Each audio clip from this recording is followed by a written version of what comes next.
Hi everyone and welcome back to Unlocking Venture Capital. I'm Sydney Wong and I'm so happy to be with you today. So today we're going to talk about crazy work stories.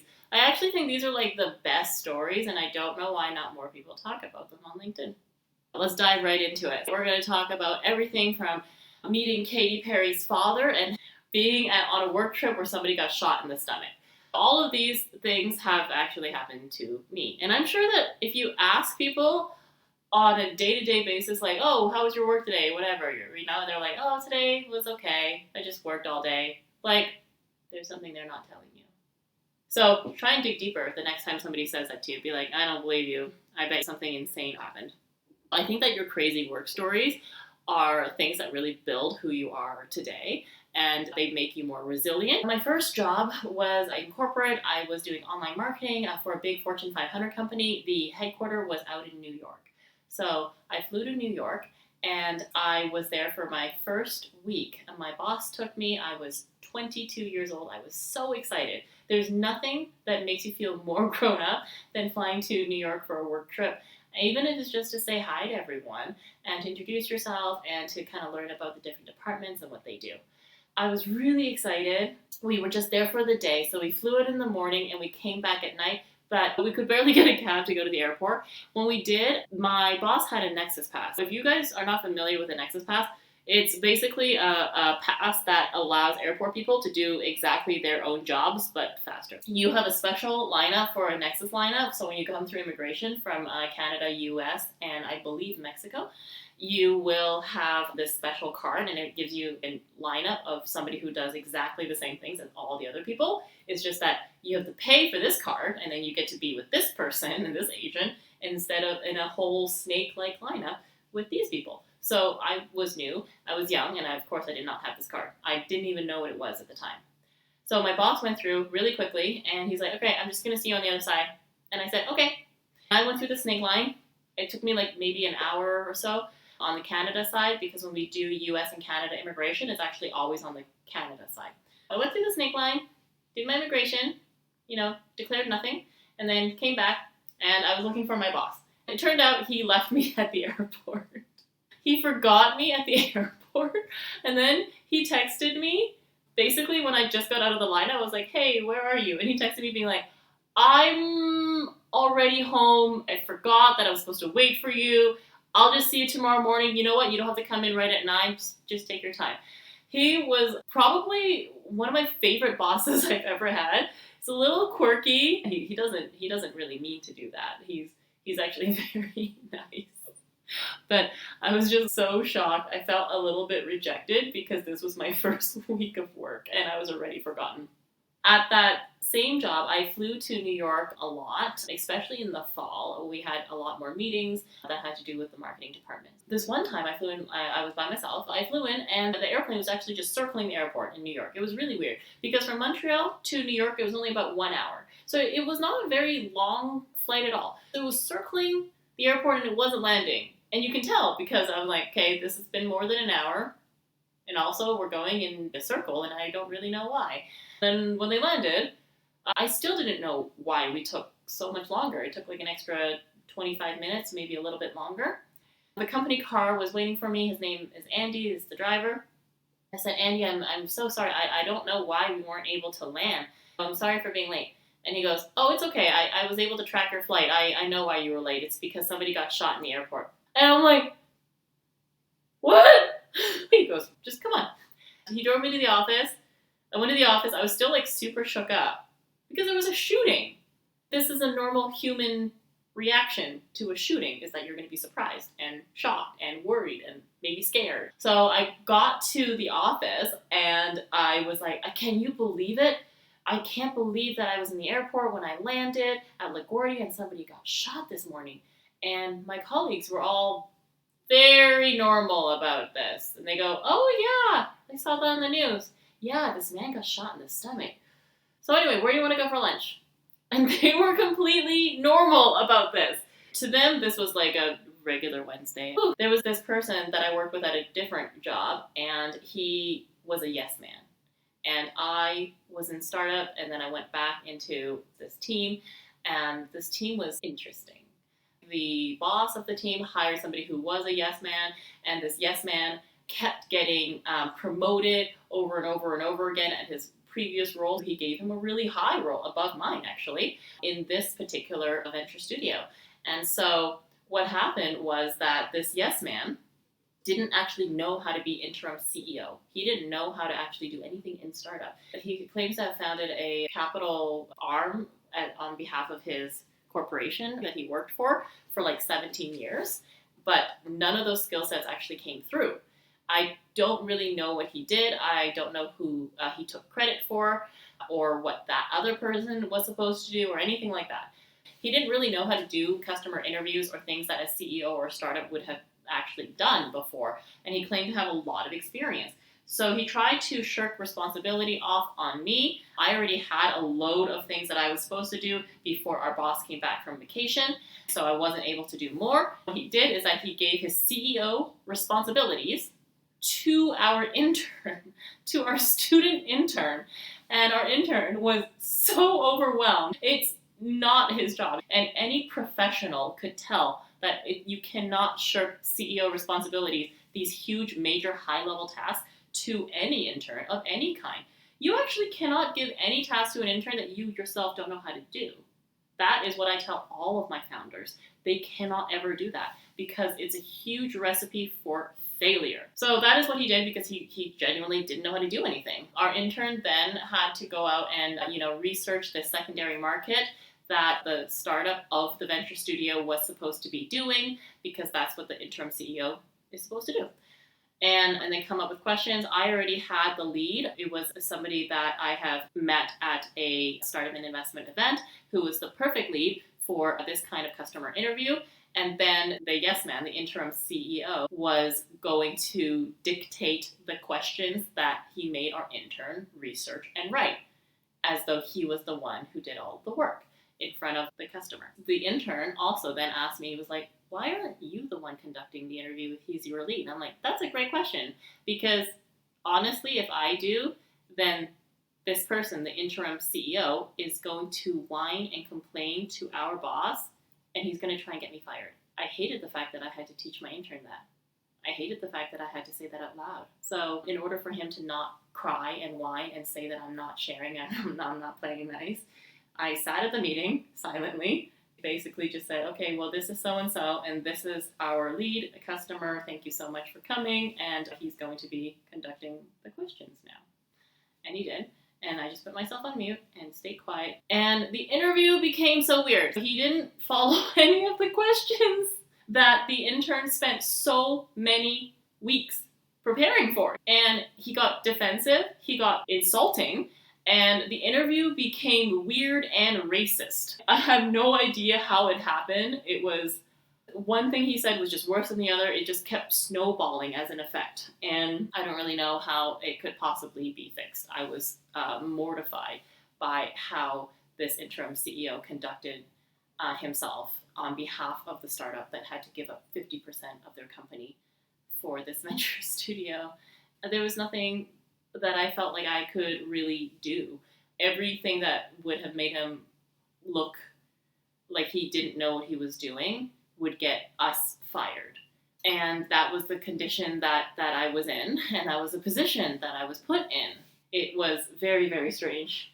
My second internship that I've ever done, or started to do, I didn't actually finish it, was in Montreal, and it was with this theater company. The boss was not always there, and that was fine, but he didn't really like to explain things to interns or provide mentorship or provide guidance. He just wanted certain things done in a certain way.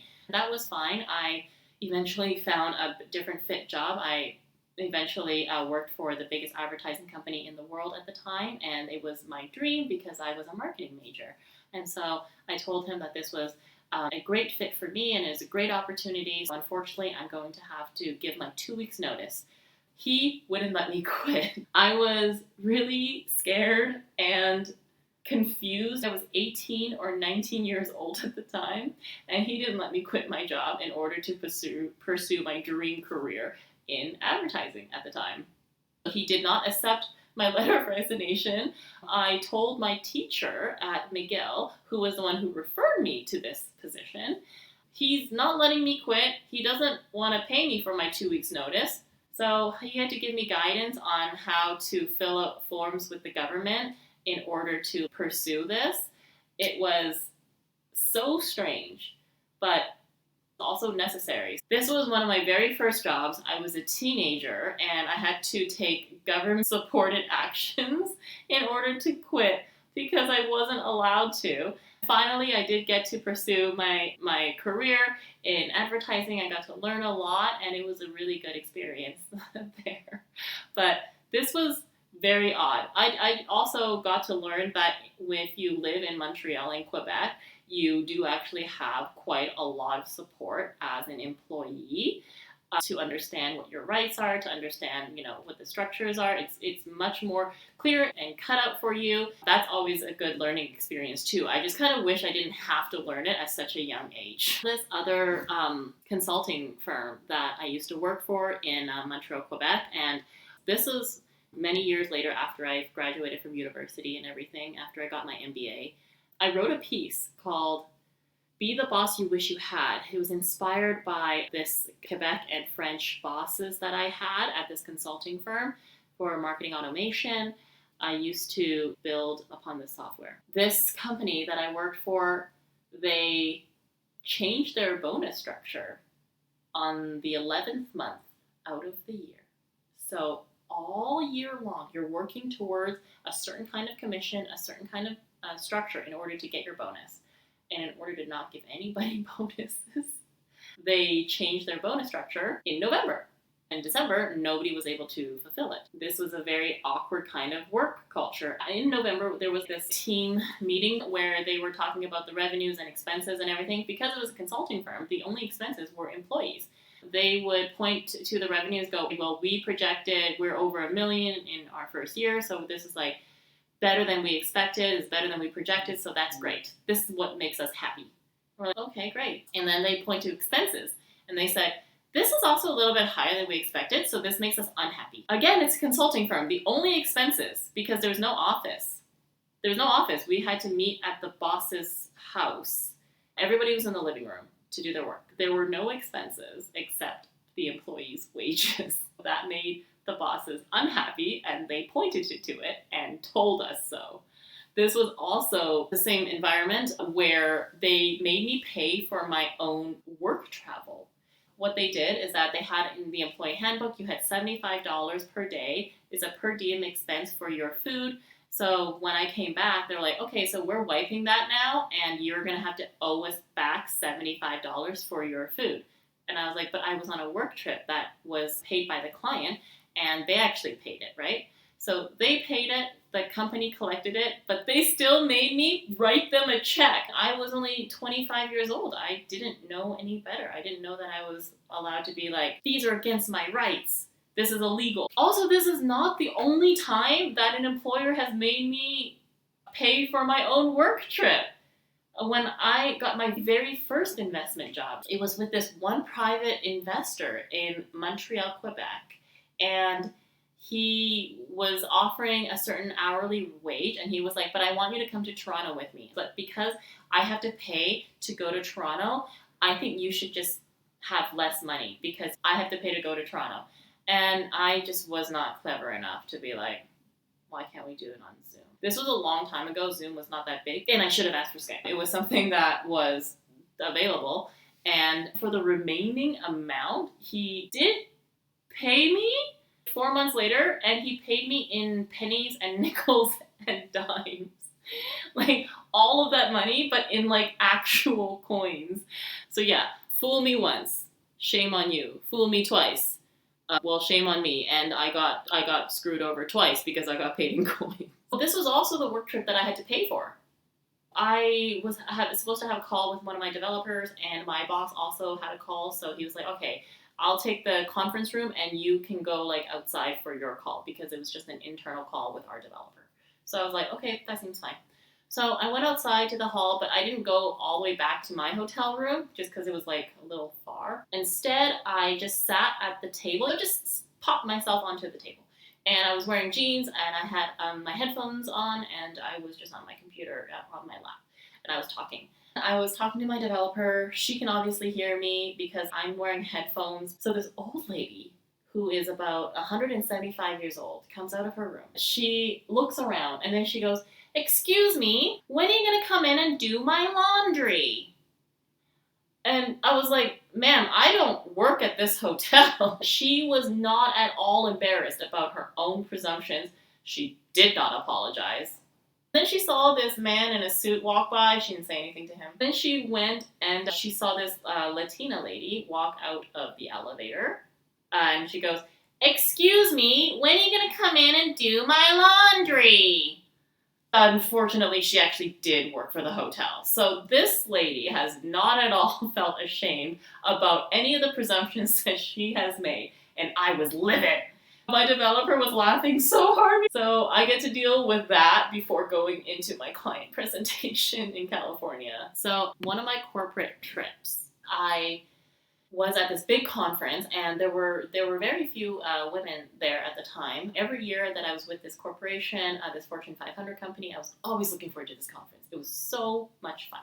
My boss at the time, he would always let me go. I always really loved to go. And I got to meet my New York counterparts as well, which I didn't always get to see, and I loved seeing them. It was the first year of the conference. It was in Minneapolis. And the conference had a concert attached to it. It was the Katy Perry concert.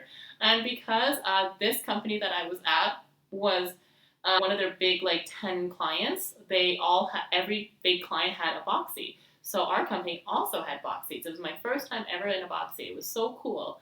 And it was really, really interesting. She was a fantastic performer, so lively.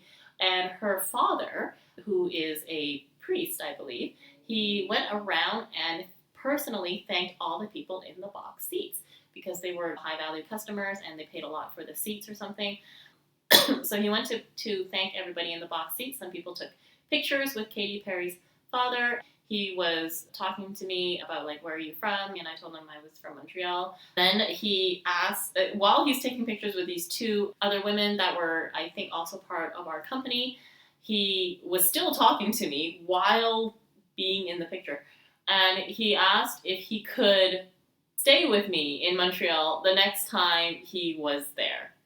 And I was 22 years old at the time, didn't know what to say, laughed it off. And that was that. And then my colleagues were like, "What were you and her dad talking about?" This was almost a work story. I think it only counts as a work story if you're getting paid for it, right? I don't know. If you're getting paid to work, I'm guessing. So this last one, I was at this conference in San Francisco. And so this conference, it had a lot of people. It had my old work in it. My old job was there, and I was seeing the team a lot. I was meeting them, which was what you were supposed to do. What you weren't supposed to do was actually take on tasks at the conference, because this conference, anybody there could have recruited me for my specific marketing software skills, because I was certified in that particular software. I could have actually been interviewing for a whole bunch of different companies and everything as well.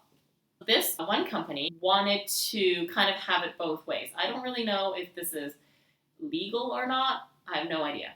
But what they did is they wanted me to actually wear their shirt for their company before they've actually given me a job offer, before we've discussed salary or anything else or location. So I only have met the team. I've done very preliminary conversations. And he said, "I wanted you to wear our t-shirt. And I wanted you to walk up and down the conference floors and draw attention to our brand. And you can do that. Someone who looks like you would be able to do that." And yeah, eventually I didn't get the job because I also didn't do that. It was very inappropriate. I didn't work for them, and I'm not sure that if I worked for them, it was going to be related to marketing automation. This was a very strange experience. So there are the first bunch of mine, and I would love to hear if you have any similar experiences as well.